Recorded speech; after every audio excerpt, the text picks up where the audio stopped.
Salam diplomat, saya Herlinda Sinaga, saya siap bikin gebrakan. Siapa di sini yang tidak kenal dengan boba? Si hitam bulat dengan tekstur kenyal dan nikmat.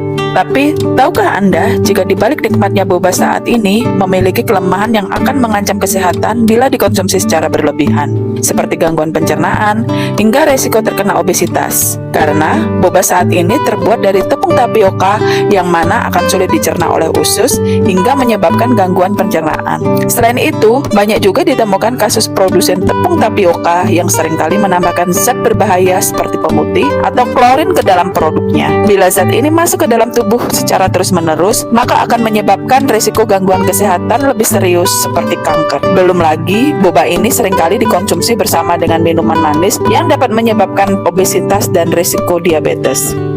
Namun bagaimana bila ada boba yang semakin dimakan malah semakin bikin sehat? Inilah solusi dari kami, pelopor boba sagu pertama di Indonesia. Berawal karena keterbatasan kami mendapat bahan baku boba dari luar Papua, membuat kami memutuskan untuk menciptakan boba sendiri dari bahan baku yang tersedia banyak di Jayapura, yaitu sagu. Terbuat dari 100% tepung sagu Papua yang berasal dari hutan sagu alami di Papua, sehingga segala kebaikan dari sagu bisa didapatkan dari boba sagu kami, seperti memperlancar pencernaan, menjaga penyakit jantung, meningkatkan kesehatan tulang dan sendi, serta meningkatkan performa tubuh saat berolahraga. Kami menggunakan bisnis model B2C yang akan menjual langsung kepada customer. Revenue stream kami berasal dari penjualan produk boba sagu yang dipadu dengan minuman kekinian yang fungsional dan sehat karena berbahan baku hasil alam Papua yang alami dan organik seperti kopi Papua, coklat Papua, dan rempah-rempah dari Papua. Serta kami menjual boba sagu yang mentah yang bisa dijadikan oleh-oleh kekinian khas Papua. Kami juga menjual produk kami melalui digital platform seperti GoFood, GrabFood, Maximfood, Tokopedia, dan Shopee.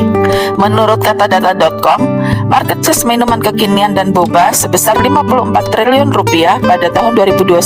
Bahkan pasca pandemi ini, kesadaran konsumen akan kesehatan juga semakin meningkat, sehingga minuman sehat memiliki pertumbuhan yang bagus sebesar 18% per tahun. Target kami yaitu seperti Titin, wanita usia 18-25 tahun dengan gaya hidup yang sehat dan produktif, menginginkan minuman kekinian yang lebih sehat seperti less sugar, memiliki bahan baku yang alami dan berkualitas untuk menunjang gaya hidup dan menjaga kesehatannya. Target market kami lainnya yaitu Rosita, seorang working mom dengan usia 25-35 tahun yang peduli kepada kesehatan keluarganya dan membutuhkan produk minuman kekinian yang tetap relevan tapi wajib menggunakan bahan baku yang alami dan baik untuk kesehatan seluruh keluarganya.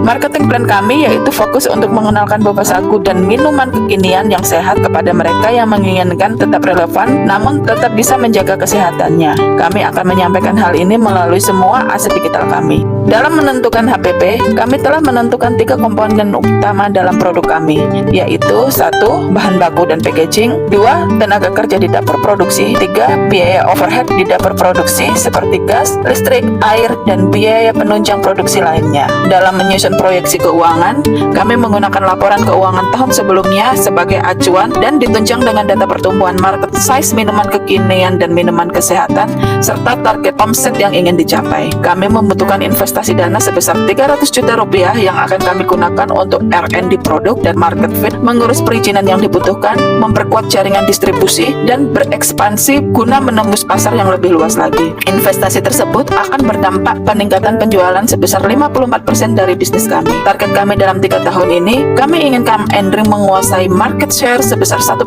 dari market size minuman kekinian di Indonesia. Dengan unique selling proposition minuman kekinian yang sehat, kami juga akan membuka minimal 3 outlet per wilayah di luar Jayapura seperti Sorong, Manokwari, Makassar, Manado, Surabaya, dan Jakarta dengan menjalin kerjasama kemitraan kepada investor. Saat ini, Come and Drink sendiri telah berkolaborasi dengan pegiat makanan lokal, turut menceritakan kearifan lokal Papua lewat makanan yang lebih kekinian. Kami juga turut mendukung dan mengajarkan masyarakat setempat untuk lebih kreatif menciptakan peluang bisnis dengan bahan baku yang berlimpah ruah di pasar lokal. Kami juga turut dalam pembinaan petani lokal seperti kopi Papua, coklat Grimbe Papua, dan sagu Papua agar mereka mampu menghasilkan produk yang berkualitas tinggi sehingga dapat kami beli untuk kami gunakan sebagai bahan baku kami. Semoga melalui Diplomat Sukses Competition ini, Come and Drink mendapat kesempatan untuk belajar lebih lagi dan mengembangkan bisnis serta menambah silaturahmi. Terima kasih.